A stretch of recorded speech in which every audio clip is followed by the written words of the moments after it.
للمتقين والصلاة والسلام على سيد الأنبياء والمرسلين وعلى آله وأصحابه أجمعين.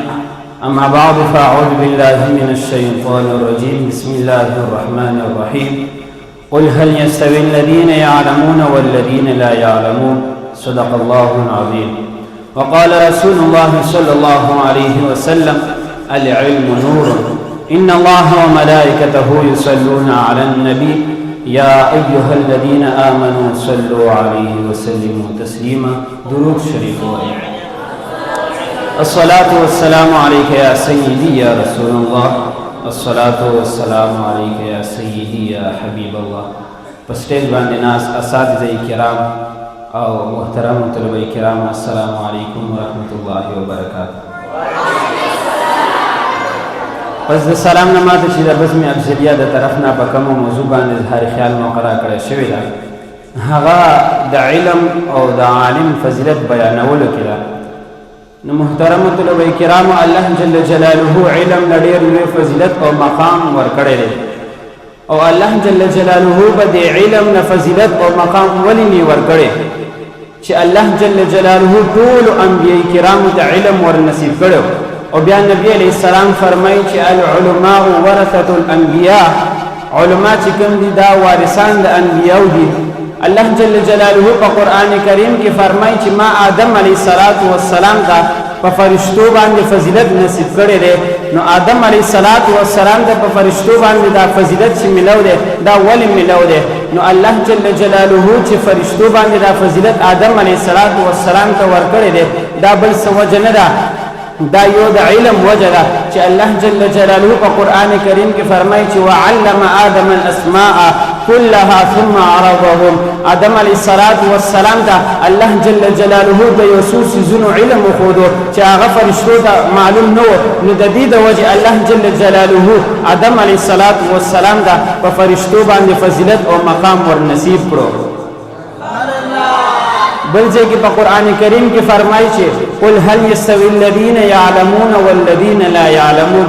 اے محبوب علیہ السلام قل امت ته دی فرمایا چې علم لرونکي او علم نه لرونکي دا هیڅ کله هم برابر نشي کېدی.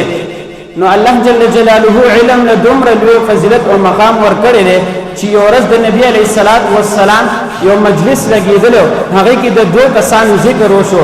هغه دوه کسانو نه یو کس چې کوم دی هغه بزرګ و، یو عبادت گزار و، او بل کس یو عالم و. نبی علیه السلام نه تپوس وشو چې دې دوانو کې فضیلت او مقام مرتبه والا کم یو دی؟ نبی علیه السلام ورته فرمای چې په دې عابد باندې دا عالم دومره فضیلت لري، دې عابد باندې دا عالم دومره فضیلت لري لکه څرنګه په تاسو کې یو ادنا کس باندې چې زه فضیلت لرم. نو الله جل جلاله علم ډېر لوی فضیلت ورکړي.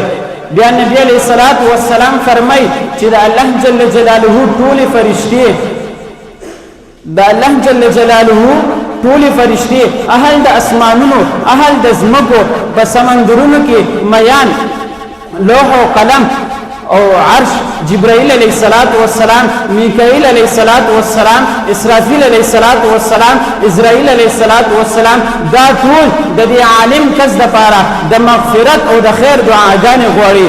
او کومه تاسو سوچو چې د الله جل جلاله ټول مخلوق د یو عالم کس د پاره د خیر او د مغفرت دعاګانې غواړي، نو آیا د دې کس مغفرت به نصیب نشي؟ ولنا د دې کس ته الله جل جلاله مغفرت ضرور نصیب کوي. نو د علم ډېر لوی فضیلت او مقام دی. بل ځکه نبی علیه السلام قسم خوري چې زما په هغه ذات قسم وي چې د چا په قبض او قدرت کې زما روح دی. نبی علیه السلام فرمایي چې نه دی یو طالب مگر یو طالب دی چې کله روان شي د علم دروازې ته، یعنی مدرسې ته روان شي، هغه د علم طلب کوي، هغه چې تم قدمونه اخلي، نو الله جل جلاله دا هغه په هر یو قدم باندې د یو کال د عبادت ثواب لیکي. او هغه چې کله په ځمکه باندې رواني او هغه د علم دروازې طلب کوي، نو الله جل جلاله په جنت کې دغه د پاره یو خار ولیکي بیا الله نبی علیہ السلام فرمای چې کله دا طالب پزمکه باندې رواني د علم طلب د پاره پزمکه باندې رواني د ازمکه د پاره د مغفرت دعاګانې غواړي د خیر دعاګانې غواړي کله چې سبا شي او بیګا شي نو الله نبی علیہ السلام فرمای چې طالب د دې عالم د پاره الله جل جلاله ټول ګناهونه معاف کړي او کله چې سحر او ماسختن په منځ کې الله نبی علیہ السلام فرمایي چې الله جل جلاله د مغفرت نصیب کړي بیا نبی علیہ السلام فرمایي چې بیا فرشتي گواهی ورکړي چې الله جل جلاله د دې طالب علم یا د عالم مغفرت نصیب کړو او د جهنم د اور نه آزاد کړو.